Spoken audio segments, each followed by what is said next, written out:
American, an American Muslim commentator and Harvard grad who debates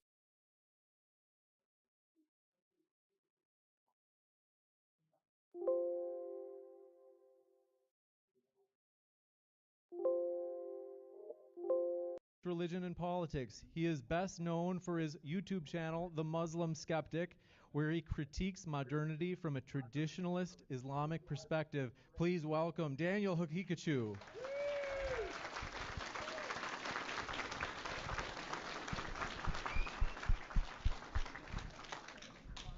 Also, defending Christianity tonight, Andrew Wilson runs the popular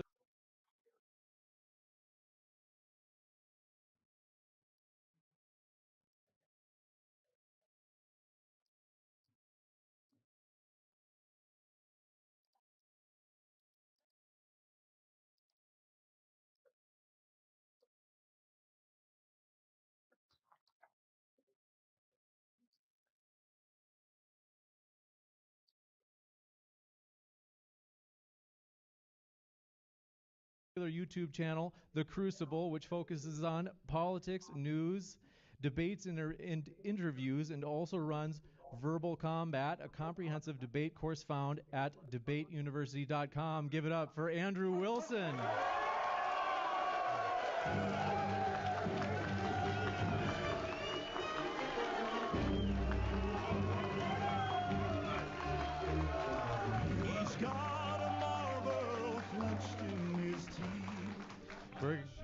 We're going to step.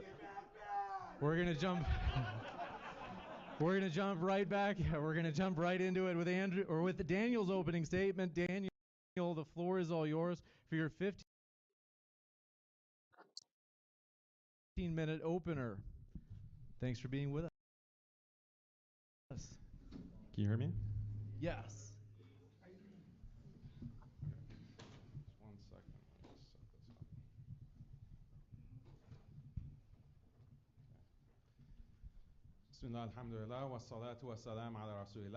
Just a quick note. I want this to be a civil debate because right now there's a massive Zionist campaign to generate as much hostility between Muslims and Christians as possible. If I can say something nice about Andrew, I respect him for not being a shill for Israel. I think we can be civil, but also very critical of each other's religions without it turning vicious. The only ones who benefit from a Muslim-Christian civil war right now is Israel, which is stoking hate so that they can continue their genocide of both Muslim and Christian Palestinians while they bleed America dry. Let's keep that larger context in mind. So the first slide, which is best for society, Islam or Christianity? Next slide. The answer depends on which standard we use to judge, traditional or secular liberal values. Traditional values include belief in God, prayer, marriage, and gender roles, opposition to degeneracy, and commitment to nation and shared culture. Secular liberal values include individual freedom, gender equality, sexual autonomy, scientific progress, and economic advancement. If we judge by traditional values, Islam beats Christianity hands down. If we judge by secular liberal values, Christianity comes out on top. The reason for this is that Christianity, since the Enlightenment, has been reformed and adopted liberal values while eroding traditional ones. This is because Christianity is more open to evolving in a way that Islam isn't. My opponent, Andrew Wilson, claims to be a traditional Christian, but we'll see if he'll debate like a traditional Christian or like a blue-haired libtard. If he debates as a traditional Christian, he should defend Christianity. He should defend Christianity as understood before modern liberal reforms. For example, even though he's Orthodox, I doubt he'll defend Byzantine Orthodox norms, such as theocratic monarchy, the monarch's authority to define church doctrine, slavery, book bans and speech restrictions, death penalties for blasphemy, apostasy, and pagan worship, restrictions and bans on loaning money with interest, minimum marriage age of 12, bans on divorce, mandatory veiling of women with unveiled women labeled as prostitutes, lashes for fornicators, punishing married adulterers by cutting off noses or sewing them into sacks and burning them alive, execution for homosexual acts, limits on Jews through bans on Jewish proselytizing and building new synagogues. If we look at a timeline of Christianity, for 1700 years, Christianity upheld its pre-modern norms of slavery, female subordination, monarchy, punishments for blasphemy, executions for adultery. After the Enlightenment, Christians began reforming their religion to match secular values, and that liberalizing process continues today with the acceptance of homosexuality, LGBT rights, and modern feminism. Even though he's a conservative, Andrew already accepts huge chunks of this liberal reform. He's fine with abolishing slavery, rejecting monarchy, ending blasphemy, and adultery punishments. His conservatism simply draws an arbitrary line at a later stage, roughly 1950s America. But libtard progressives follow that same reform trajectory, just a few stages or steps further. Andrew isn't defending traditional Christianity, he's defending his preferred arbitrary stopping point on a progressive path he already agrees with. In other words, the difference between him and the libtards is quantitative, not qualitative. Just a dispute over where to halt the same ongoing cucking to secular liberalism. So Andrew's conservatism is not principled, it's arbitrary. Given this, I predict Andrew will debate like a blue-haired libtard today and use a pro-liberal strategy against Islam. Because again, Christianity can't beat Islam on traditional values for the simple reason that Islam isn't amenable to reform the way Christianity is. So he'll likely attack Islam exactly like a blue-haired alphabet person would by calling Islam backwards on marriage, gender roles, and scientific and economic progress. But if Andrew attacks Islam using secular liberal values, he faces a dilemma. Because tomorrow he's debating an atheist on whether Christianity or secular liberalism is better for society. So any pro-liberal standard that Andrew uses to judge Islam today, tomorrow that same liberal standard can be used by his atheist opponent to judge Christianity. For example, if he says Christianity is better than Islam because it gives women more rights and promotes more scientific progress and health, the atheist can argue that secular liberalism does even more of those things. Andrew knows this, so against the atheist tomorrow, he'll likely revert back to a traditional Christian stance, highlighting issues like LGBT, incest, and low birth rates. I'm not singling out Andrew. All Christian debaters code switch. They know Christianity isn't as based as Islam on traditional values, nor as progressive as secularism on liberal values. Christianity is stuck in the middle between traditionalism and secularism. So to win against either Islam or secularism, Christians have no choice but to code switch depending on who they're debating.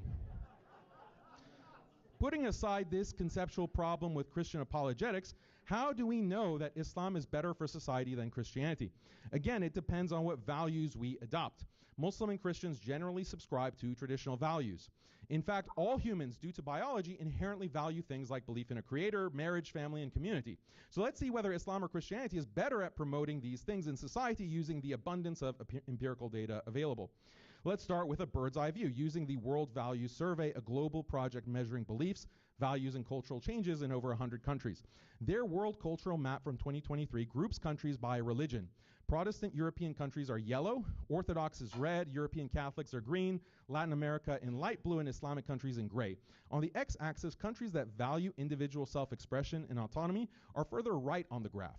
On the y-axis, countries that are more secular are higher up. The ones that have more traditional values are lower. So you can see in the bottom left, there are the Islamic countries that are more traditional, whereas the Christian countries are more secular and value individual autonomy. How about belief in God? Muslim countries show higher religiosity and belief in God than Christian ones. For example, Pew Research asked people in different countries if they believe in God. For nearly all the Muslim countries, the number was 100%, to such an extent that Pew concluded that nearly all Muslims surveyed believe in God. Another Pew data set shows Muslim countries, Bangladesh, Indonesia, Malaysia, at the top of global belief rankings, while Christian countries are split with Kenya, Ghana, and the Philippines high, but the US, Spain, and France low. What about religiosity? On this map, all Muslim countries are dark purple, showing the largest share of religious followers. Christian countries, except Latin America, are much lower, like the US, Europe, and Russia. Pew studied how important religion is to people's lives. And for Muslim countries, they're dark yellow, indicating 80 to 100% of people saying religion is very important to them, while most Christian countries are much lower in gray and blue. The 2024 Integrated Values Survey confirms this. In majority Muslim countries like Indonesia and Egypt, over 97% say religion is very important, whereas in Christian countries like Mexico, the US, Russia, and Germany, religion matters far less. Another key metric is religious switching. Pew shows Christianity in red has the largest net loss of followers, while Islam in green has the highest net gain from conversions. Now let's look at family and gender roles. Muslim societies have higher rates of marriage than Christian societies. Notice how the percentage of married individuals of both Muslim women and men, indicated by the red and blue arrows, is higher than Christians, since Christians are more likely to delay or forego marriage. We can also look at divorce laws. Christian countries mostly allow no-fault divorce, while Muslim countries often have fault-based divorce or other limitations on women. When it comes to fertility, Pew Research shows that Muslims are at 2.9 globally, whereas Christians are at 2.6. And even when you break it down by region, Muslims in Europe, the Asia Pacific, and Sub-Saharan Africa have more children than their Christian counterparts. Muslims also have the largest families by household size, at 6.4 members per household compared to 4.5 for Christians. Due to both higher birth rate and higher net conversions, Islam is the fastest growing religion projected to meet and exceed the Christian population in 25 to 50 years. How about sexual behaviors? Research in American Sociological Review show Muslims, due to religious conviction, are less likely to have premarital or extramarital sex than Christians. Some Christians might claim this is only due to self-reporting bias because Muslims are less likely to admit to engaging in these behaviors. But we can account for this by benchmarking against other variables, like medical abortions and death rate from HIV/AIDS, which directly correlate with extramarital sex. Data shows abortion rates are highest in Christian regions, and death from AIDS are highest in Christian countries in Africa, Russia, and Latin America, but lowest in North Africa, the Middle East, and other Muslim regions. Regarding acceptance of homosexuality, Pew shows Christian countries are far more accepting, even after controlling for economic factors. Regarding attitudes towards gender equality, World Value Survey asks whether men make better leaders than women, do men have more of a right to a job than women, etc. They took the answers to these questions to create a grading system which shows that Muslims are far below Christians. Now, if we were a bunch of liberal simps, we would count this in favor of the Christians. But since we're all red-pilled, we recognize that the Muslim countries are based and the Christians are simping. Same when it comes to other gender equality metrics. Christian countries, whether in the West or Latin America, Russia, value gender equality more than Muslims. That's a bad thing for many reasons. Looking at other societal health metrics, research shows Christian countries have much higher rates of alcohol and drug abuse. Controlling for economic differences, Muslim countries have lower homicide rates than Christian countries. Stephen Fish's book, Are Muslims Distinctive?, shows per capita murder rates are significantly lower in Muslim countries. Female homicide rates are also lower. Rates of rape significantly lower in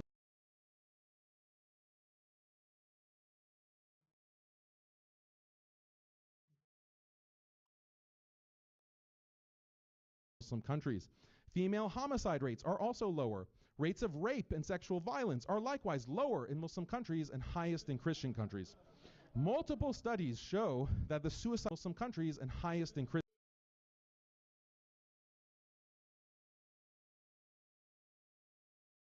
countries. Multiple studies show that the suicide rate for Muslims is much lower than Christians. These stats show how Islam outperforms Christianity in upholding religion, marriage, family, and community, making Islam better for society. We can examine why Islam consistently excels in these areas. First, Muslims are much more attached to religion than Christians because Islam is more compelling and intuitive than Christianity. For example, monotheism is easier to grasp than the Trinity. Islam is also more historically preserved. Carbon dating confirms that the Quran Muslims read today traces to the Prophet Muhammad sallallahu alaihi wasallam. By contrast, the Bible has evolved through layers of editing and reflects the theology of Paul far more than the teachings of Jesus. Islam also better preserves traditional life and family through a clear, comprehensive system of Sharia. Christianity, by contrast, offers only broad, highly malleable principles that different Christian groups interpret in conflicting and often contradictory ways. A Christian rebuttal could be that even if Islam excels at traditional values, it falls short on secular ones like individual freedom, self-expression, and scientific or economic progress. Christianity, they could argue, wins overall because it blends the best of both worlds, preserving core morals while still enabling the modern achievements of the Christian West: more freedom, science, technology, and higher GDP. This argument has fundamental problems, however. First, is Western prosperity due to Christianity or secularism? For example, how much of Western greatness comes from pre-Christian traditions like Greece and Rome? Furthermore, if Christianity drives prosperity, why haven't the oldest Christian nations like Ethiopia and Armenia matched the West's success? Likewise, recently Christianized societies like El Salvador and the Philippines have no comparable prosperity. Finally, why do more devoutly Christian societies have higher poverty and violent crime than more secularized Christian ones? Therefore, it's far from clear that Christianity is the secret sauce to scientific and economic progress. But there's a deeper problem. Mixing traditional and secular values never works. It's like mixing paint and paint thinner. Whenever societies try to combine traditional and secular values get abandoned. This is actually what has happened in the West, which was deeply Christian 200 years ago, but now has become the center of atheism and secular decay. This didn't happen overnight. This happened because Christians 150 years ago tried to mix traditional Christianity with the secular idea of progress. This happens because traditional values are based on duties. Preserving religion requires imposing duties on people to worship. Preserving family requires imposing duties limiting sexual freedom and providing care for children and the elderly. Preserving a nation requires duties to uphold shared norms, honor national symbols, or limit immigration. So preserving traditional values necessitates all these duties. The problem is duties are hard work requiring personal sacrifice. Because of this, duties necessarily restrict individual liberties while also generating inequality and discrimination. This is a problem for secular liberalism, which strives to free people burdened by duties. So the secular liberal system gradually eliminates duties to maximize individual freedom. This is done through two means: moral progress and scientific progress. Moral progress means, for example, liberating women by telling them they don't have a moral duty to serve their husbands. Scientific progress means inventing AI companies for the elderly so that little Bobby doesn't have to spend time talking to grandpa. Usually we think of progress as a good thing, but clearly progress can seriously damage society, because if you get rid of duties, this will weaken institutions of religion, family, and nation. The decay has been ongoing in the West since the 18th century, when liberal ideology kick-started moral and scientific progress. Consequently, yes, the West has the highest GDP, but religion, family, and nation are weak, and people live as atomized individuals pursuing endless pleasure through tech-driven consumption. If you watch tech elites shaping Western society, you'll notice their transhumanist vision, Neuralink AI, etc. This is the logical endpoint of unchecked moral and scientific progress. The question is, which religion can stop this? Christianity has already adopted liberal secularism, and reformed itself by those standards. Even the most conservative Christians, like Andrew, won't take the radical steps needed to turn back the clock 200 years and stop the inevitable transhumanist future. The most radical thing that Andrew calls for is banning OnlyFans, maybe putting Christians in charge of America's government so that they can ban abortion, trans kids, and introduce public prayer. This won't slow down, let alone stop the freight train speeding humanity toward destruction. Islam, by contrast, offers the Sharia comprehensive moral and legal framework that governs every dimension of life: individual conduct, family structure, community obligations, and social order. It does not merely tweak the secular liberal system, it represents a fundamentally different paradigm, and because Islam preserves a duty-based morality rather than dissolving it, it retains the internal resources to resist the liberal atomization and technological dehumanization. Thank you very much for that opening from Daniel.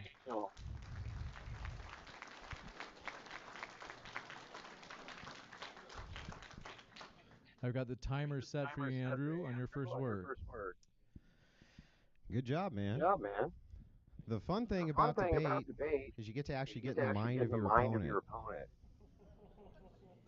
What? What happened? Oh. The fun thing about debate is you get to actually get in the mind of your opponent. You get to study and dissect the things that they say and believe. After watching Daniel for hours, a few things became obvious. The first, he's a far better Muslim apologist than I am a Christian apologist, that's for sure. But he's far weaker on politics than myself and the nature of the world. The second is that he's an above-average debater, but he ain't quite God-tier. See, if I were Daniel and fighting from his worldview, I'd point out Christianity is fractured and weak, that Christianity is totally incapable of fighting back against the degeneracy of our time. Its impotence has led to social categories of degeneracy at levels nobody could have predicted, especially with the advent of the internet. I would point out Muslim societies don't work that way. That Muslims have feminism and degens under control. That everything in modern-day Christians in the West are fighting for against degeneracy, Islam has already achieved in their lands. That's what I would do if I were Daniel. When talking about which is better for society, Islam or Christianity, this becomes a powerful argument. But I'd go a step further if I were Daniel. I'd also say my opponent will argue like an atheist progressive. That Andrew Wilson, the guy who holds anti-feminist and egalitarian doctrine, is going to sit up here and act like an egalitarian progressive and cry about Islam being mean to the women and cry about Islam not being very nice to the gays. Well, you were wrong. Sadly for Daniel, while this tactic would normally be effective against a sewing circle Christian, I'm not part of that cast, sir. Now, let me get into my argument why Christianity makes better societies than Islam, and it's pretty simple.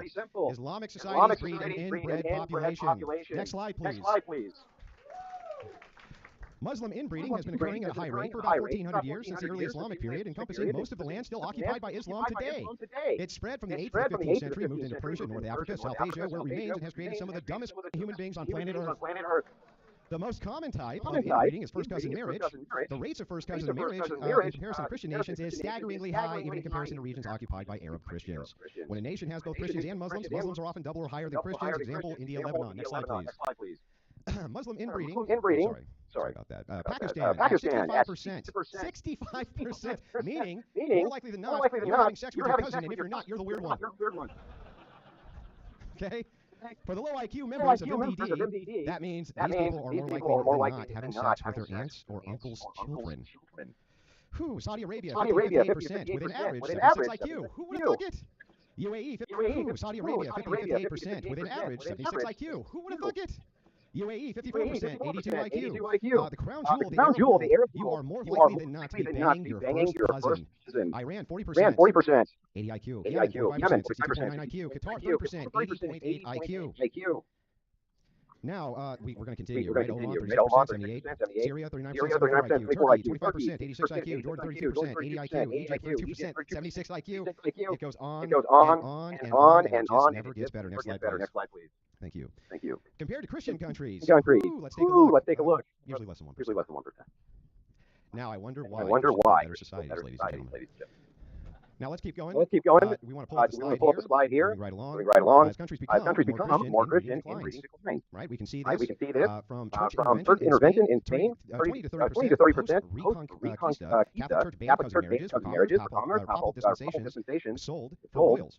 Italy, similar high rates in the medieval period. Church enforced the century. France, high medieval. Canon law prohibited marriage within 4 degrees of relation. Modern Western Europe, not just the cultural norm, but let me tell you exactly what the cultural norm is. Even in European nations, first cousin is legal. They don't do it because of the ecclesiology. Isn't that wild?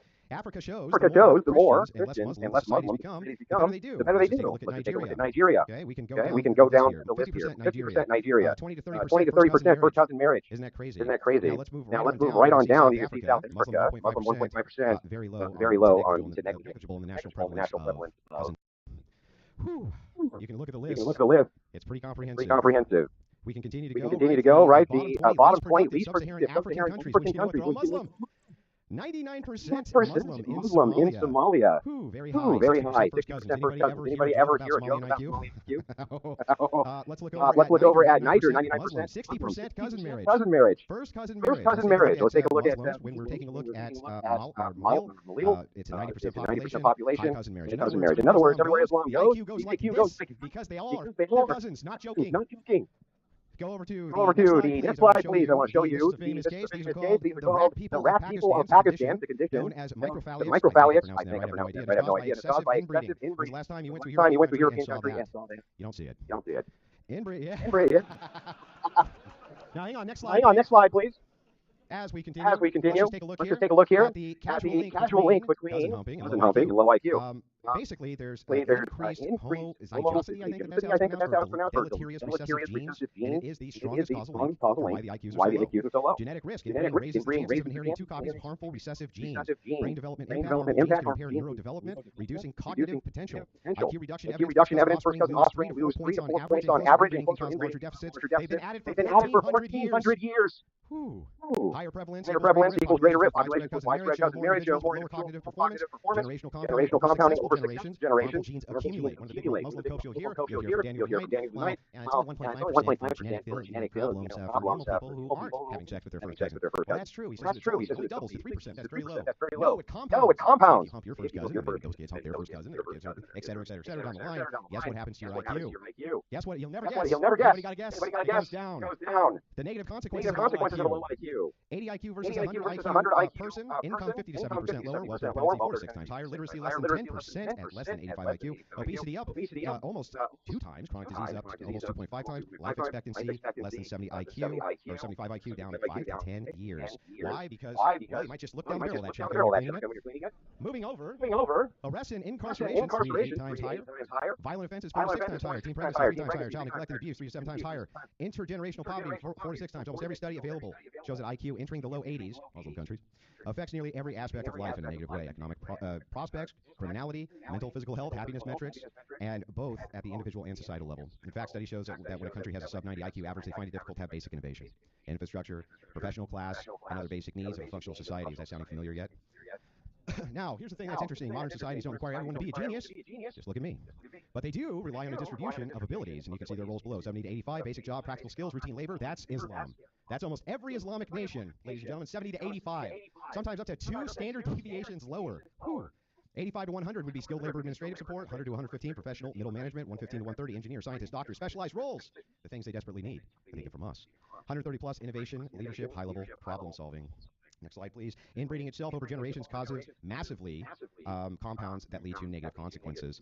And you can see the risk curve there. You see how, the genetic defects increase every single generation. Moving over, I just want to point this out on the last slide. Islam took an ethnic people that were at the heart of being the top of civilization. And through generations of Islam and inbreeding has turned them into the lowest IQ, some of the stupidest people on planet Earth. Literally. You think I'm being mean? I'm not. They're literally some of the stupidest people on planet Earth.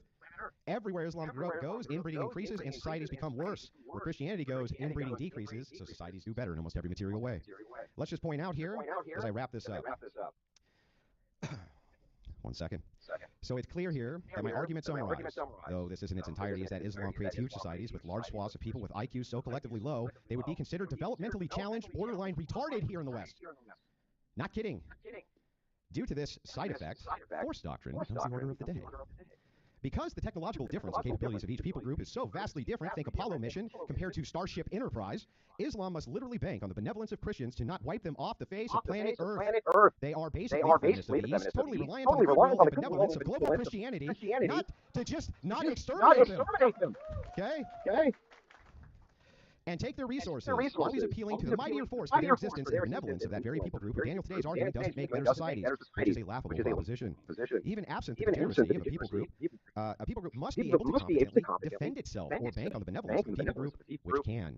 And almost everybody's going to prefer the society that can. Imagine the irony here of arguing Christians who find inadequate morally, yet bank on their moral benevolence to not wipe your low IQ asses off the face of planet Earth.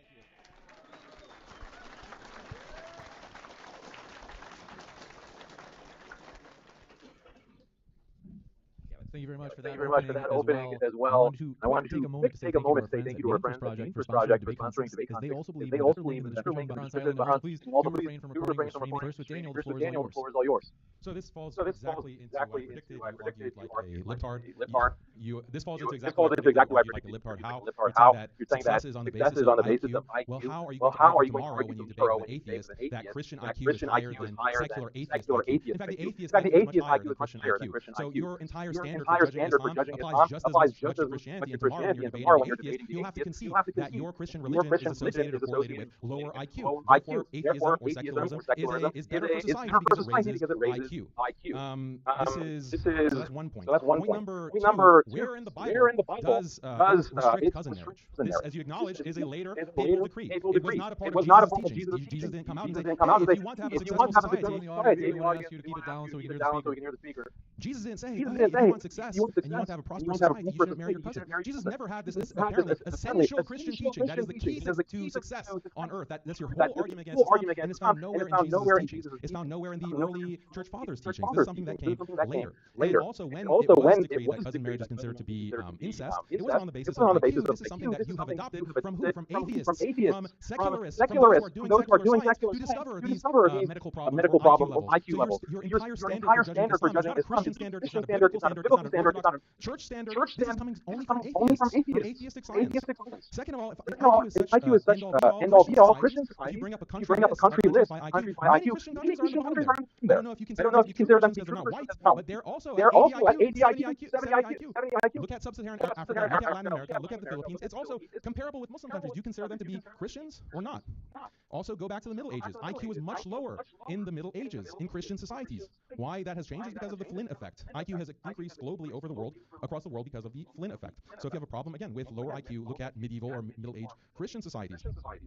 And also, here's another big problem. IQ is also linked with race. So if you want to prioritize high IQ, you should discourage interbreeding between races. Why should higher average IQ from Asians or whites or Jews or whatever race that has a higher average IQ, Christianity encourages or allows interbreeding between the races? That will result in a lower IQ. So you should be against that because that's going to, over time, lower the average IQ of society. So that should be something that you need to oppose to be consistent. Interracial marriage or interracial breeding should be contrary to your point or contrary to your position. Also, yeah, I mean, I'm just shocked that your entire argument about why Christianity is better than Islam is a cousin marriage argument. That's like shocking because it just works so far against you. So if IQ is the end-all be-all of what makes a society good, then Christianity loses to atheism and secularism. Like, case closed. So like, and many Christian societies are low IQ, as in the same way as certain Muslim countries. The thing about the difference between me and you is my values are based on marriage, family, traditional values of that nature, not atheistic values of IQ and intelligence. We're going to jump into Andrew's rebuttal as well. The timer is set for you. 5 minutes, Andrew. Libtard value.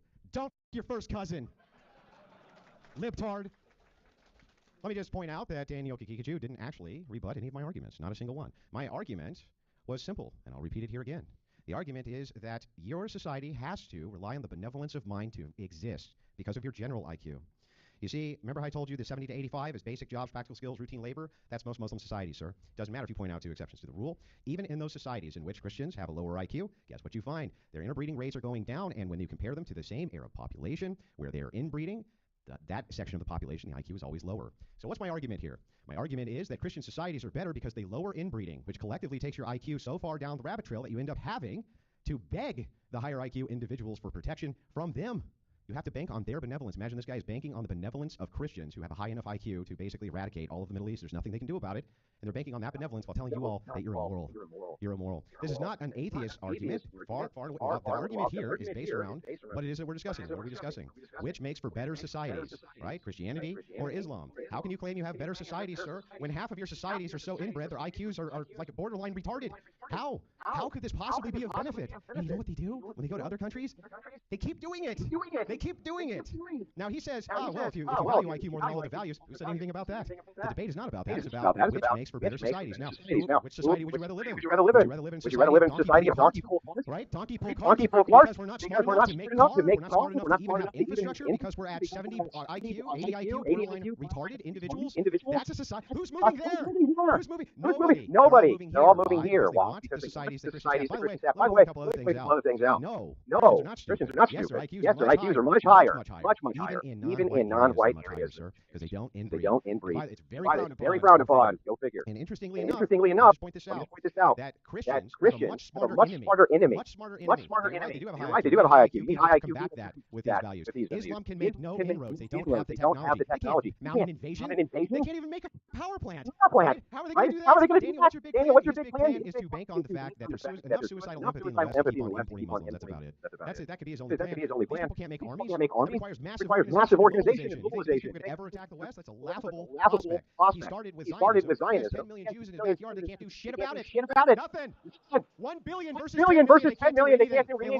They launch their entire missile payload because of the IQ difference in these regions. The IQ difference is so wide that if they even tried to collectivize, it would still be done, and they know it. They can't collectivize anyway. There's high enough IQ.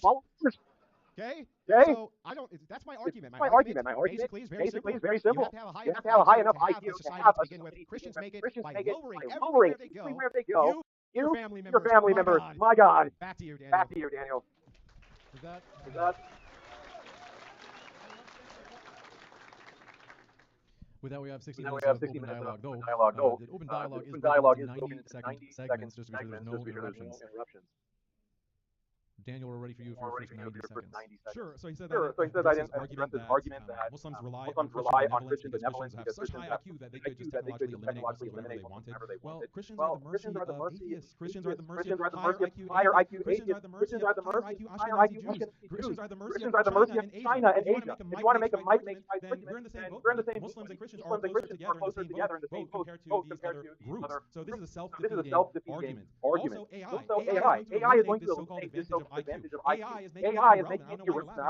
AI is going to eliminate a biological IQ difference between races, between different religions, between different countries. That's a big problem for this kind of IQ argument. You're talking about people moving to the higher IQ. Well, you have Christians from Latin America migrating en masse in the millions over the past 5 years, coming into the United States. They're coming from Christian countries. You think they're coming because they're coming because it's a Christian country, or is it because of economic opportunity? And many people actually prefer to live in these countries. You have people in the U.S. being passport bros and living in South America because they're tired of this United States. Unfortunately, what it's become, despite the high IQ, Andrew, explain it. Andrew, want to remind Andrew, you folks, please please do self-regulate self-regulate so we we don't don't difficulty hearing the speaker. With that, Andrew, the floor is yours. Andrew, the floor is yours. Oh, sure, yeah, You can make that argument. There are some high IQ Christian nations, nations, higher IQ Christian nations, Muslim nations. You're not getting You're not getting anybody to move over there, because Daniel, you because don't have civilizations. You can't create civilizations. civilizations. AI is going to be AI is going to come along and solve it all. You be smart enough to use the AI, Daniel. You have to be You smart have to enough be smart enough to use the AI. Remember, 70 that's your society. 70 to 85. Basic jobs, practical skill, routine labor. Doesn't sound like a bunch Doesn't of sound like a bunch of automation, automation, robots building building AI, savvy individuals to Daniel. me, It Daniel. points out It the points ideas of the IQ. ideas of Remember, we have to have a basic minimum for civilization. It's about 98 to 100 to 150. They don't have it. They don't have it. That's That's the the distinction in our civilization. civilizations. And it's because of And it's because of one value. Christians outlaw destroying your own family. That's it. Simple. That's it. Simple. They outlawed. They It's outlawed. no good. And even No in good. places Even where in it's places where it's legal, legal. we must be adhering We to must the be adhering to theology the here, Daniel, because where it's legal, because people it's still legal, invade their people cousins. That's your societies. Your the ones societies that you build. build. What you have built What you have is a built collective is a collective. of Some of the dumbest people on planet Earth who are at the mercy of Christians. Don't try to cope and say, no, we're at the mercy of the atheists. Give me Give me a break. break. Everybody is at the Everybody mercy is at the mercy right right now now of of Western Western Christians, which are in them. And that includes Eastern Europe, by the way. by the way. So this is all So code. this is all He code. hasn't refuted He any of the refuted any of the arguments. How can he arguments. possibly say these low IQ societies which Islam creates are better than the ones grinding you on this I want to hear it. Go ahead, Daniel. Go ahead, Daniel.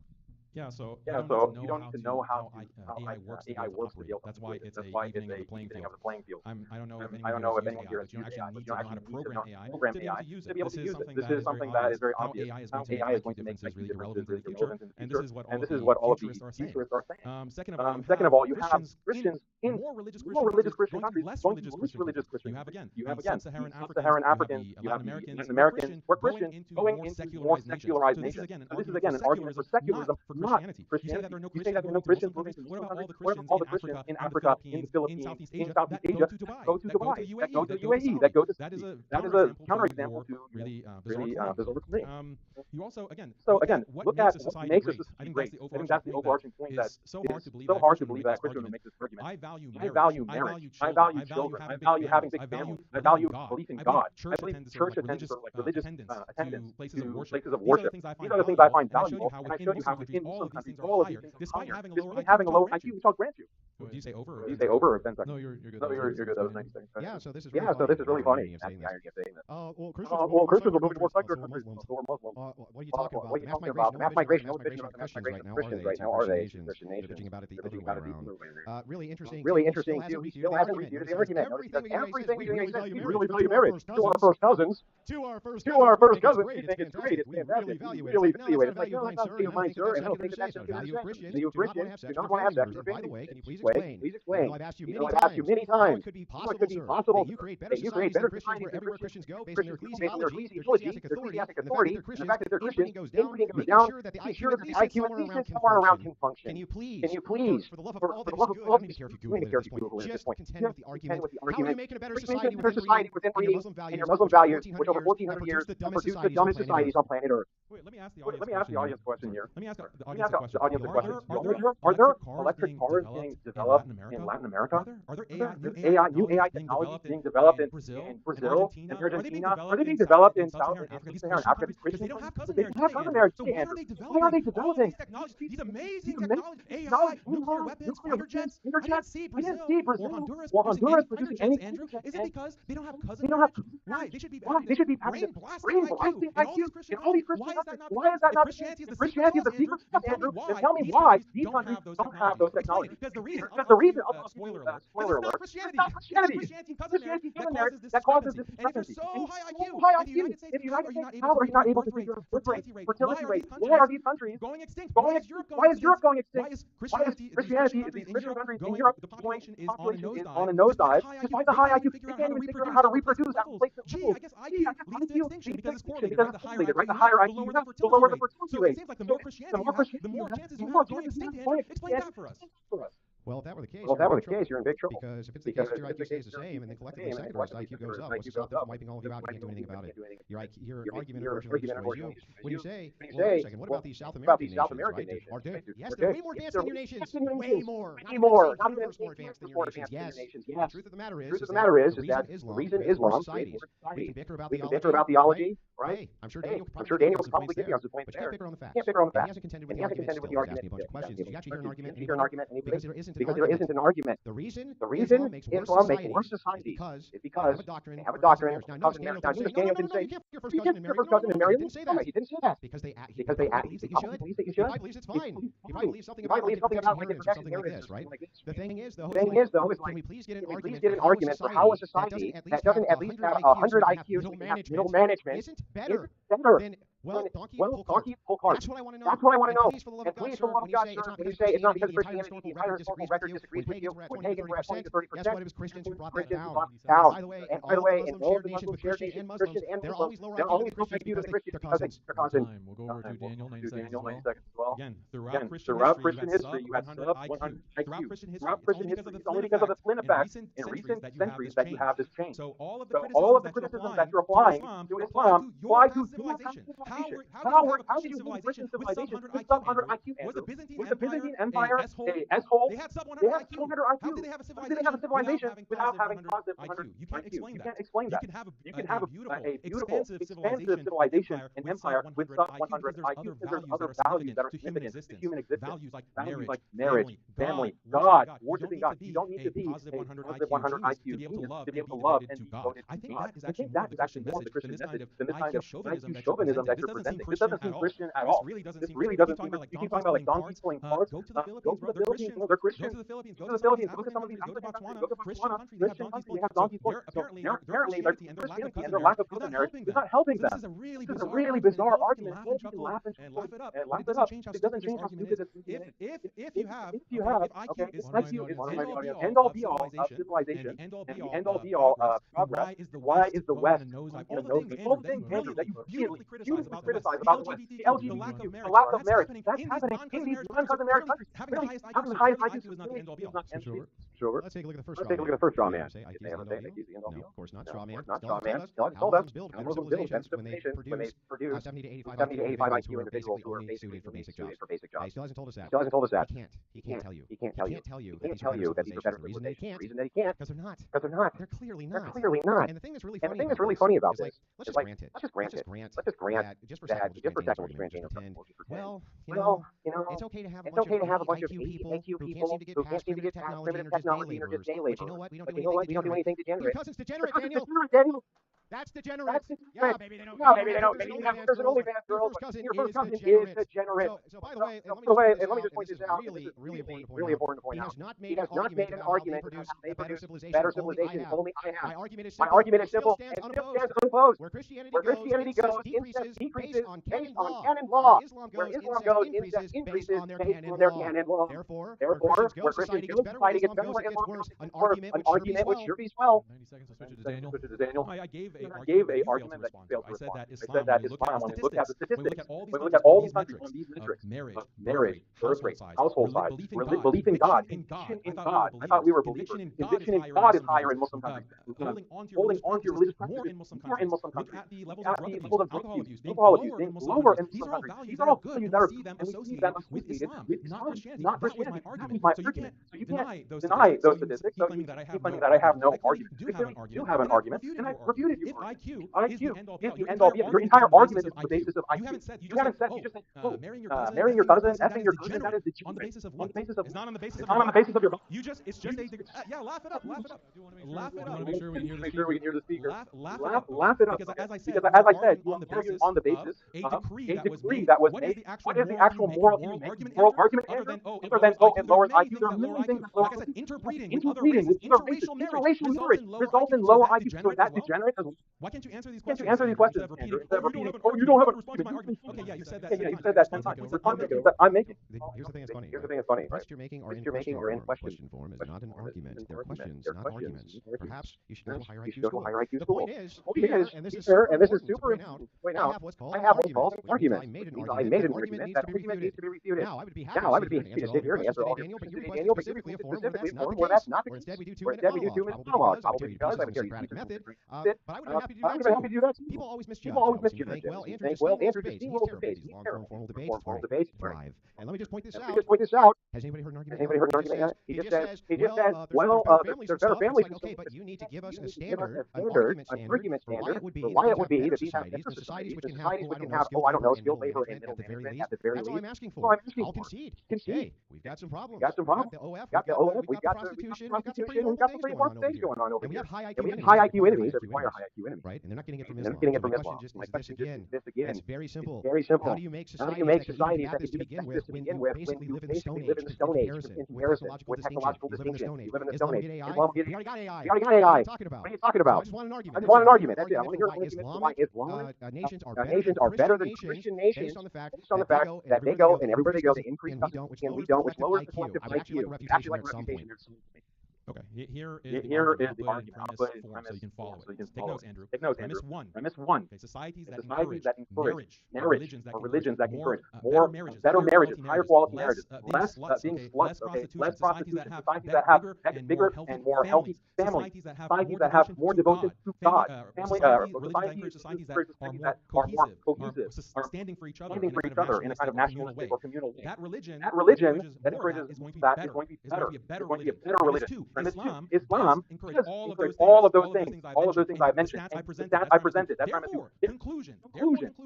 By deductive inference, Islam is a better religion than Christianity. That is the argument. The problem with your argument is that you say premise one, societies that have higher IQ are going to be better. Premise two, Christianity, because it then doesn't going to lead to societies with higher IQ. Therefore, Christianity is better. My rebuttal of this argument is that premise one is wrong. Premise one is a false premise. That higher IQ does not lead to better societies. And as proof United States of America. Many Christian countries that have low IQ, and you haven't denounced those countries. I can give many reasons why your premise is false. That is my rebuttal of your argument. Get it?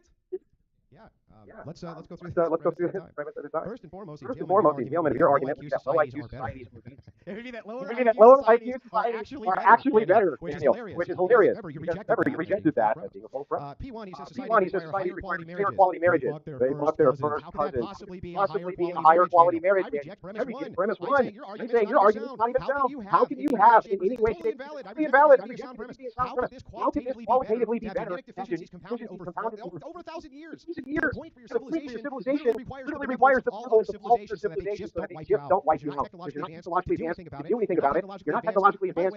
By the way, when I say technology, I'm not just talking about lasers, guns, things like that. Remember, things like philosophy, that's technology. Things like language is technology. Things like social communications and businesses and infrastructure, these are technologies. You can't have these technologies when your IQ is 70 to 85. You can't. You need to have the administrative and class, and that requires at least 85 to 100. Most places don't But 100 to 115, that's pretty standard for these things. So it's like, look, how could you possibly say that the societies Christian build aren't better on a single principle that we outlaw first cousin marriage? When you outlaw first cousin marriage, you see the collective IQ begin to increase, right? And you see that these technologies no longer available. Technologies, medicines for children, things like this are now available. His argument, his entire argument is actually we should keep our society super low IQ, because if we keep a low IQ, well, they'll have more qualitative marriages and stuff.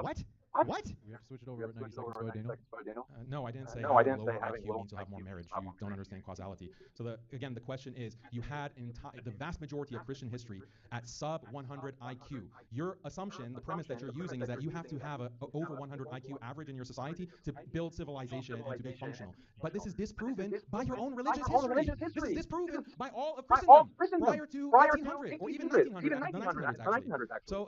So just like Christians could have civilization for 1900 years, Muslims have also had their civilization. That were also thriving, that also had conquest, that also had arts, literature, all kinds of beautiful things that we as human beings value.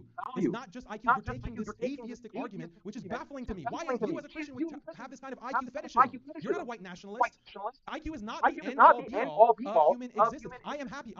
I'm fine with having a 90 average IQ country that abides by traditional values, that abides by whether they be Christian or Muslim. I actually prefer the low IQ Christian countries that value marriage. They don't have degeneracy. They don't have prostitution. I value those Christian countries even when they have a lower IQ, a 90 IQ, an 80 IQ. That's they're living beautiful lives. You can make fun of them. You can make fun of them. Pulling their hearts and laugh, but they're living beautiful lives as Christians or as Muslims or any other religious group. Well, I guess ignorance really is bliss. Oh, go on. Slapping your dress. Look, let's point this out. Let's point this out. Right? You just want to. We haven't gotten personal with each other. We both got a jab. That's fair. So here's the thing, though. Right? This is still not a refutation of our argument. The historical standards have lower IQs back in the day. And they didn't build modern civilization back in the day.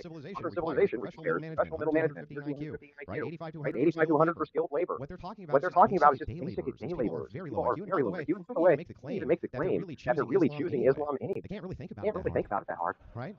So the question becomes, right, as we're kind of diving into this, to point out one more time, the argument is around the singular Christian principle. The singular Christian principle allowed to marry our first cousins.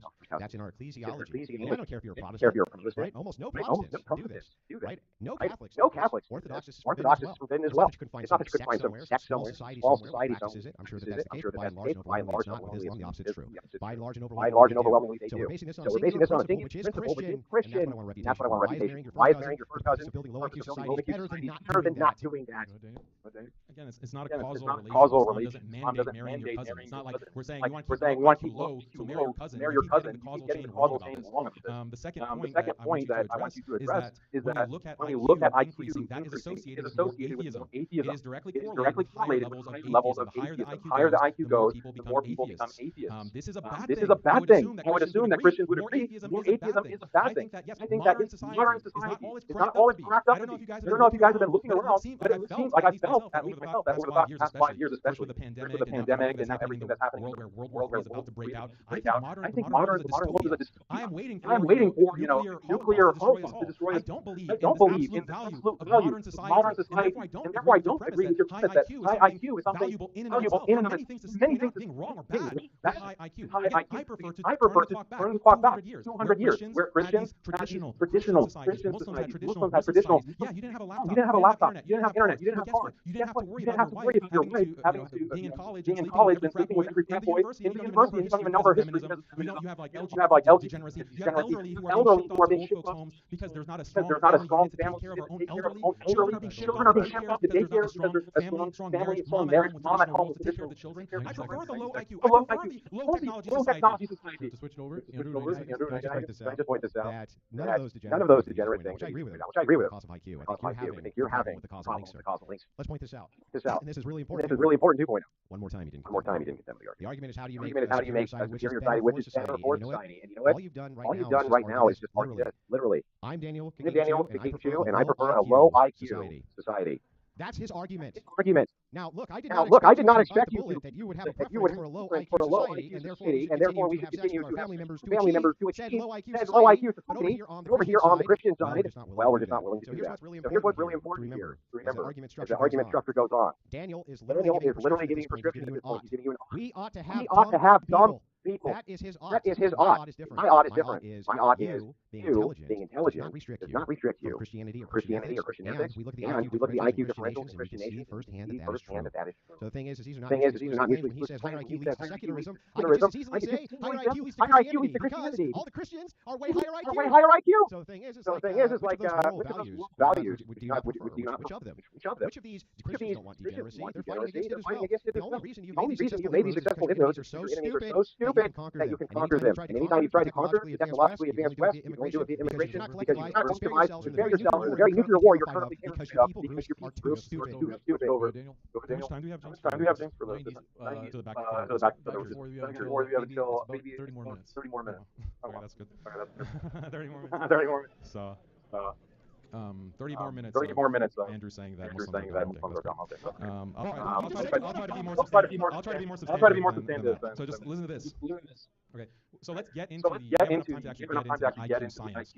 So first of all, Andrew, I'm not sure if you know this, but IQ is more highly correlated with race than it is with cousin marriage. So race, if you want to make this kind of IQ supremacist argument, then it will quickly become racial. And if you want to make that argument, just be very clear. Does Christianity, like your worldview, promotes higher IQ races, and everyone being at those higher IQ races, you keep making a might make argument that Muslims are higher IQ Christians. Okay, well then there are races that are higher IQ than others. So the higher IQ races practicing by not wiping out the lower IQ races, that seems to be what your standard, what your morality actually entails pretty directly. Please address the race issue. But I do want to make sure that it doesn't veer off too far. Yeah, so I mean that's really simple to address. It doesn't really matter. It doesn't really matter if that's a correlate. That's a correlate.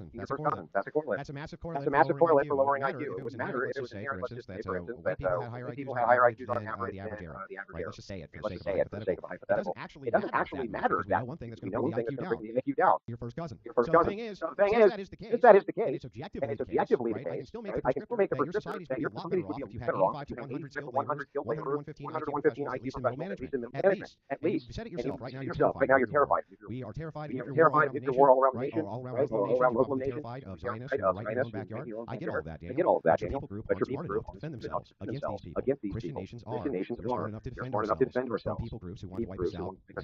Right? So that's what's important. The reason why you need to at least have an IQ that's above. I prefer lower IQ, 70 to 85. The reason you need that is because you need to defend and protect yourself. You can't have these strong families. You can't defend these strong families he's talking about. You can't have these great values that he's talking about. You can't defend your own because you're at the technological mercy of another people group simply because you won't restrict a single behavior. That sort of rigidity has destroyed these once great lands. Right, they did have beautiful art. They had beautiful everything. Islam came along and integrate themselves into literal stupidity. So again, how do we not build these better cultures? I've refuted every argument you have. All you do is make my argument for me. Daniel, 90 seconds. Is on? So then also the other factor you didn't really address the race issue, and the logic of your argument that we have to races that have high IQ, or we have to accept that higher IQ races can dominate the lower IQ races.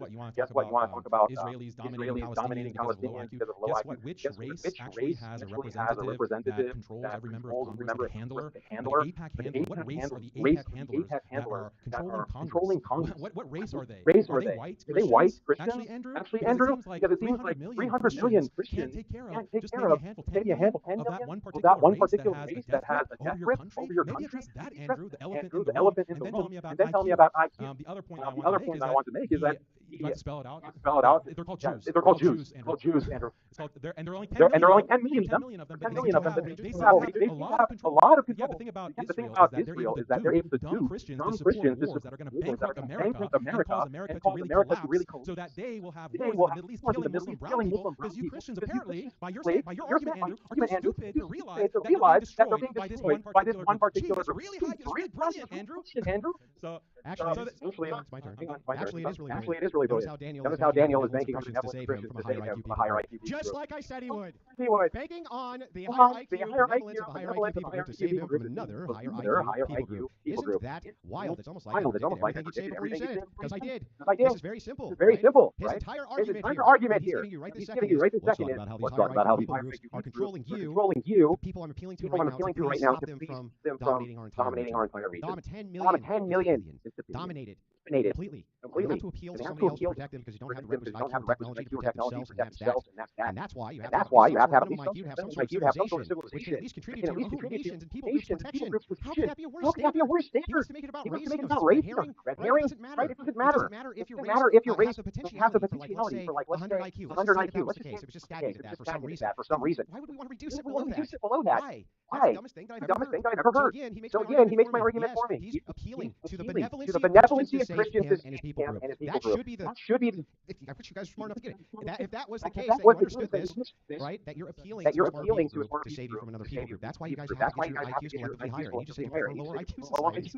Search to Daniel. I didn't appeal to anyone's benevolence. I just pointed out how you're being treated like low IQ donkeys by a higher IQ race. That was my point. I know you want to acknowledging the point that I made very clearly, but the audience does. The audience understood what I was saying about that. So no, it's not about benevolence. Muslims don't need the benevolence of Christians to protect us. We've had a thriving civilization, and if Christians really want to win this kind of might makes right way, you're losing because of privilege. You're losing because Muslims are not only having more children, more people convert into Islam as opposed to leave it. Whereas with Christianity, there's a massive swell of people leaving Christianity. For what? Religion? Islam, but the much bigger proportion they're converting to atheism. They're leaving Christianity.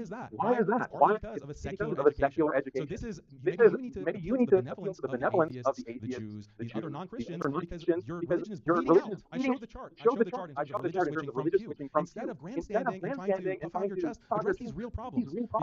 Because it's not going to be a Christianity in 100 years. If part of it is because of IQ. Ironically, part of it is because of IQ, because IQ is associated with higher atheism. So yeah, you're going to have people who enjoy electric cars, maybe flying cars, and AI, but they're not going to believe in God. Switch it over. What's really interesting here is just pointing out once again, make the same exact deal. The appeal is we're not making an appeal. Islam has fantastic civilization. He's up here crying about how 10 million has enslaved all of them. How sophisticated can your civilization possibly be when 10 million people in the middle of the desert, right, are so technologically superior to your civilization that even when your people have nuclear bombs, they feel threatened by it. This is a big problem. Again, this is not to talk about whether or not Jewish people are superior to Arab people, white people are superior to black people. It has to do with one thing, which is the problem. Which religion promotes a better society? Which religion produces better society? And once again, I'm going to make this argument pretty easy. If you think that people have a preference, if you could ask them, which preference do you have? Do you have a preference to live in a society where 65% or more of the people are inbred, or do you prefer to live in a society where that's not the case? And you're a Christian. I think you would answer yes. I think if you're an honest Muslim, you'd answer yes too.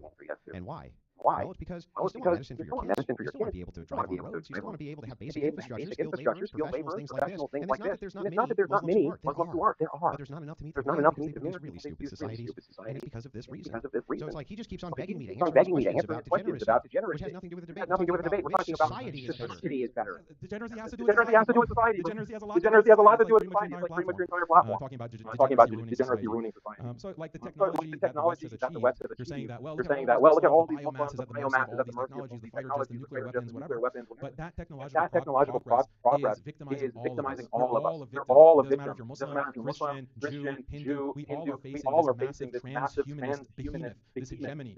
And it's threatening to destroy the human race. You see the interview that Peter Thiel did with the New York Times. He's talking about like the Antichrist and being asked by the interviewer, do you think the human race is a good thing? And then Peter Thiel, he's this billionaire, actually paused for a second. And it took him a while to answer. And when he finally did answer, he said, well, the human being in its current form, I don't know if that's something because they're transhumanists. They want to see a future where human beings are bionic, genetic engineering to actually have tailor-made babies based on people's preferences. You have uploading the consciousness in the cloud with Neuralink, all of these crazy technologies that are going to be imposed on us. Remember the whole thing, you will own nothing, get in the pod, the pods. Remember all of this agenda, especially after COVID, they're rolling out. That's because of high IQ people like Yuval Harari, this Jewish genius who was telling, hey, you don't need to own anything to be happy. We're just going to give you porn, and we're going to give you drugs, and we're going to live in the pod, and that's going to be the future. That affects all of us. So it's not just Muslims who are the victims of this technological future. We are all victims of that dystopian. Let us point out here. This is very important again. That everywhere Islam goes, regardless of the IQ goes down because of this. Let us also point out that that's not racial. Every group that goes into anything to do with Islam, the IQ collectively lowering due to inbreeding. In order to oppose these very same technologies that transhumanism, things like that, you have to be able to make structured arguments, have reason, you have to be able to actually engage with these people. And if you can't do that, if it's the case that they have such a technography full of phaser guns, you got no chance anyway. You have to at least have a high enough IQ to protect your people group from the very people you are claiming right now have a technological edge, which is Star Trek compared to Apollo 13. So if that's the case, he still hasn't told you how having a low IQ is actually going to demonstratively help their people group at all oppose these types of technologies when the very secularists they claim are just gaining an IQ. Because us dumb Christians, we just can't help it. We become secularists when we get too smart. Right? That's a big problem for them again. They would still need to value IQ just enough to protect their people group, even if it was the case that Christians became secularists. Even if that was the case. So always his argument goes back to low IQ benevolency of other people groups, because you can't defend your people groups. You can't defend your peoples. You can't do it. We have an ocean between us. Only one of us is capable of attacking the other. And that's because of the massive distinction in technological prowess and organizational skills which you'll find with intelligence. And it's another thing which is valued by Islam by his own admission. How could we not have better societies based on that? How? Switch over.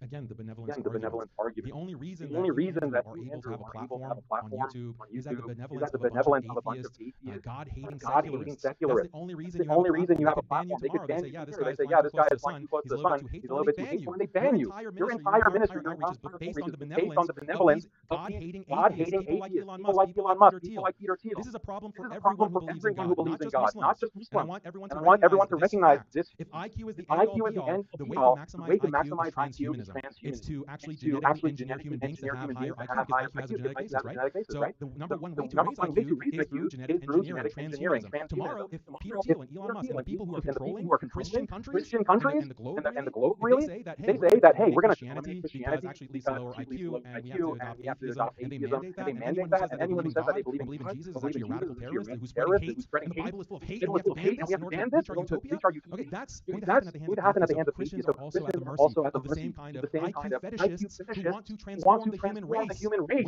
Wake up, Andrew, stop this stupid argument. I ask you one question. You can ask me one. Are you willing to answer it? How is it, Daniel, that even if it's true that right now YouTube and oligarchs can be platforming, and that is true, IQ is going to somehow help me in that situation? That's my question. How is it that having lower collective IQs would help us against Daniel? So the answer to my question has been that there are other values. Yeah, I might be stupid. I might be lower IQ than someone else. I enjoy my life in other ways. That is the answer to your question.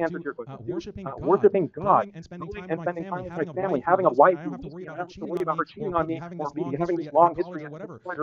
Having children that actually will take care of me in my old age. I preclude you from that. Because it leads to atheism. It's correlated with atheism. I'm making independent argument. Let me show you the circularity here. Having a lower IQ for me somehow means that I'm going to suddenly have better ethics? Suddenly be a better person? Be more benevolent? You haven't demonstrated that that's the case. And by the way, I would argue that Christian ethics are so overwhelmingly good that secularists who have no ethical system. And so the thing is, ultimately, you haven't made an argument. Your argument is just this. Look, we need to have a lower IQ. How does that help our people defend themselves if we do? Well, it doesn't. Our values are more important. If it has a higher IQ, preclude you from that? No. So that's the problem with the circularity issue that I actually like to answer to be fair, because this goes back and forth. I'm willing to answer yours directly too. Well, excuse me, sorry. Can I get water, James? I can't really. My throat is pretty dry here. So there is like a negative correlation between IQ and religiosity. There is a negative correlation because as you get higher IQ, you can go read Jonathan Haidt, for example. You can read Joseph Heinrich, for example. And in their books, they point to how higher IQ is correlated with more liberalization, more secularization, more freedom for all, which causes the kind of degeneracy that you and I speak out against. There is actually a bad consequence to population with higher IQ, get more atheism. So that's one problem. And I'm just saying that let's not be IQ fetishists. Even if you think cousin marriage is degenerate, disgusting, but still higher IQ does not correlate with better society. It's leading to a problem that is unsolvable. This is a problem of higher and higher technology that's going to cause us to live in a dystopia. That is a problem for everyone. It's not like an own against the Muslims. It's against the human race. Peter Thiel with his ugly smug face is laughing at us. Christians and Muslims are laughing because they have this demonic antichrist future that they're planning for us. And it is based on technology. Yeah, but this doesn't respond to the argument. The question here, it is true that IQ can have correlates to atheism. But we were talking about societies reverting to the IQ mean. The mean IQ of the producer are between 1 to 2 standard deviations lower than the average Christian nation. The mean. Now, There is no correlate. There is no correlate that Daniel that having average IQs leads to secularism. It doesn't. Show me the correlate if that's the case. And the average IQs in these nations, which is between 100 to 115 professionals, middle management, it doesn't preclude them at all. It doesn't force them to secularism at all. We're talking about the means of society. The mean IQ of 2 standard deviations lower in many cases precludes you from having any sort of civilization, really. It really does. Basic infrastructure and things like this. So Daniel would need to show you how having a 100 IQ, an average IQ, is going to lead everybody to secularism. Because societies revert to the mean. It doesn't lead to secularism. It's a lie. You have to have IQs much higher. Otherwise demonstrated it. Let's just say he could somehow. And his prescription is actually just the world at 70. That's crazy. There is nothing which precludes Christian ethics from people groups that have average IQs. There's plenty of smart people, by the way, who are Christians. Now, to kind of hone in on that argument, secularists, these really high IQ secularists, have never been able to find a system of ethics ever that's better than Christianity, which is why they adopted it. So, just pointing that out. We're going to give Daniel the last 90-second response, then we're going to jump into the Q&A. The floor is yours, Daniel. Yeah, so the average IQ, that's in the modern period after secularization has taken place. There's a Flynn effect. If you look at the IQ in the world, the average was below 100. The average IQ globally was around 80 in Christian societies and Muslim societies. That was the global average. Secularization is through like secular education. And the Flynn effect, this is what has increased IQ so that the average is now at 100. So again, like if you need 100 IQ average to be successful, then you're basically saying all of Christendom has been a failure. Somehow the Abrahamic empire, like a Christian empire, throughout history, despite being 2 standard deviations lower in IQ than current day averages. Your argument is really self-defeating in so many ways. And again, like I have to say that, I think this is a problem that is the problem of transhumanism is affecting the entire world, Muslims and Christians, and we really have to come up with a solution. We can't just keep praising this idea of technology and IQ because that plays into the hands of the people that want to destroy the human race. They want to literally usher in the Antichrist. So let's try to take the bigger picture in mind rather than trying to own each other with arguments that are self-defeating. We're going to jump into the Q&A. Folks, if you have a question, line up in the middle aisle, and we'll get to your question in just a moment. And then, Sean, if you can turn me up. Thanks so much, Sean. Sean. All right, thank you very much. I'm just teasing Sean. Sean's the man. Yeah, come on up here. And then I do want to remind you, because we like to keep the questions on the topic. So we don't want questions that are going to be personal attacks or even things that are off topic. Trying to just get under people's skin. The debaters work their asses off. We really do appreciate them. So want to give them the proper respect. We'll have the first question be from Rachel. Wait, one last thing. Is that none of this, I have 2 questions. One question at a time, and I gotta hold it just to make sure everybody's filibuster. All right, so my question for Daniel is, I don't know if you're aware, you kind of gave the game away when you kind of stated that the Muslim plan is to infiltrate Western countries and kind of outbreed them, breed them. But I don't know if you're aware of the fact that when Muslims emigrate to Western nations, they still marry their cousins at about the same rate. But in 1 to 2 generations, their birth rate is just about on par with all of us in the West. So how's that going to turn out for you guys, do you think? I think you're referring to like another debate.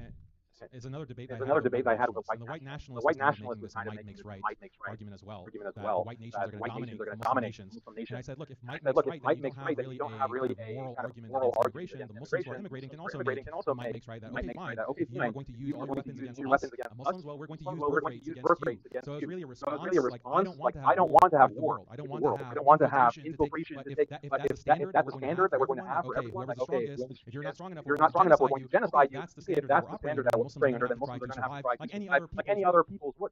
So my question's actually for Andrew, but I would like to hear your response as well, Daniel. Andrew, I'm sure you're familiar, but we have this tradition in the West. The man typically goes to the father and asks for the brother's hand in marriage. If your nephew came up to you asking this, would you permit it?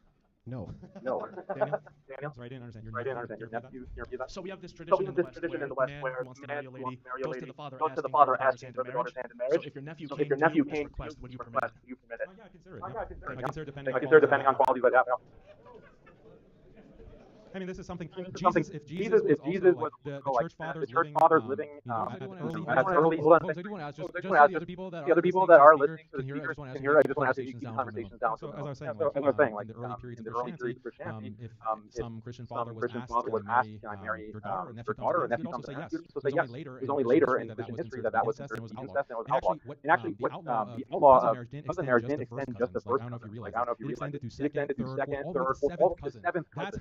That's the church for some reason decided and decreed that we don't want any kind of cousin marriage. But that had a big impact on the size of the average family size. It had a big impact on religiosity and all kinds of other factors. I highly recommend you read the book of Joseph Heinrich, who has a thick volume talking about this. He actually makes an argument that cousin marriage is associated with the rise, like Danny cousin marriage is associated with the rise of technology and IQ. So right up Andrew's alley, but this is not necessarily a good thing for the reasons I explained.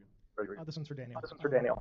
Andrew Andrew's established that the cause of change to lower IQ is inbreeding. Now the case is going to Islam both allows and often promotes inbreeding that's causing lower IQ. What in Christianity is causing it to be a lower IQ so that we can compare these?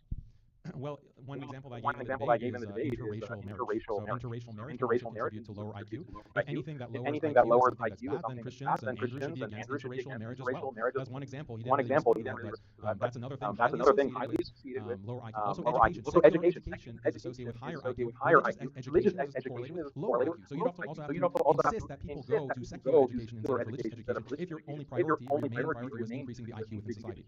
But that's not the main priority, right? That this is the main priority. The idea instead, which one makes for better societies, and we can correlate for why their societies are not better. He keeps on strawmanning this is your main. This is the only thing you care about. It's not. My question is for you. Using to maintain AI requires a resource and infrastructure in order to be used. If Muslims plan to use AI to control retarded nations, how do you plan to implement the infrastructure and build the necessary power to use AI? When you can't even build your own technology, you buy it from middle management nations. And by middle management nations, in this case, you might not understand, I mean high IQ nations.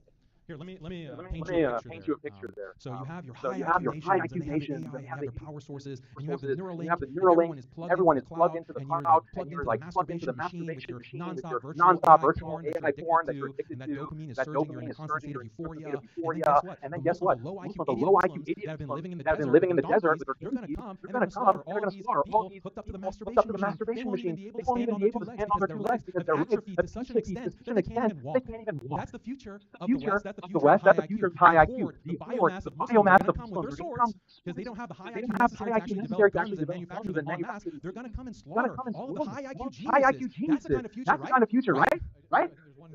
One clarification. I wasn't talking about how we get to where AI is or what AI is. You said we're going to implement AI to combat it. So how are you going to build these infrastructures for the AI? That was the question. If you don't know how to. No, the point was that you can have nations that give access that are not aligned with the West. So China, for example, has its own IQ or AI facilities that they can provide as a way to battle Western hegemony. And you have contracts that exist between China and these Muslim countries for energy. Like where is China getting its energy? It's not mainly coming from mainland China, they're getting it from Muslim countries. Okay, so there is a quid pro quo economic agreement to give access to those technologies to Muslim nations. Hi. So unfortunately for you, I am the AI debates, and here I am before you asking a very simple question. Since you like AI, you know about Peter Thiel and Elon Musk, you surely know that AI is a prerequisite to transhumanism. So here you are promoting AI as an equalizer, which by the way, looking at the charts of IQ that AI has as it has been tested, in the last 20 years has outperformed Muslim countries for the last 1,400 years. Carrying on, as AI gets better, there's going to be a point where, say, AI decides that your countries don't exist anymore, they can take over your energy. Can you give me the list of names of donkeys you would use to fight this transhumanist AI? Look at this guy. Like, people see you. All of these dysgenic people come to the debates, and the guy's like not even 100 pounds. He's talking big as if like this is some like point that he's made about AI is going to wipe the entire. Second. I know that's true. We have to hold on. You have to hold on 1 second. We just. All right. The questioner jabs. So Daniel will give him a chance to speak, though. They can't handle me to mock them. Okay. So again, as I mentioned, the kind of technology that's being developed is going to destroy all of humanity. Not just Muslims. I know you have a fetish for seeing brown people being exterminated. Maybe I don't know. You look like you're pretty excited there about people being exterminated. But the wider point was that technology is also going to come from you. Maybe not you. Maybe you're into the Peter Thiels of the world. But for the rest of normal people around us, they hate people like you. They view you as transhumanists who only care about progress at the cost of human life. So you're actually the vast majority of human beings, including Christians. We have to wrap up. We've had a fantastic debate. So first, before I go on, I want to say please join me in giving a round of applause for our speakers.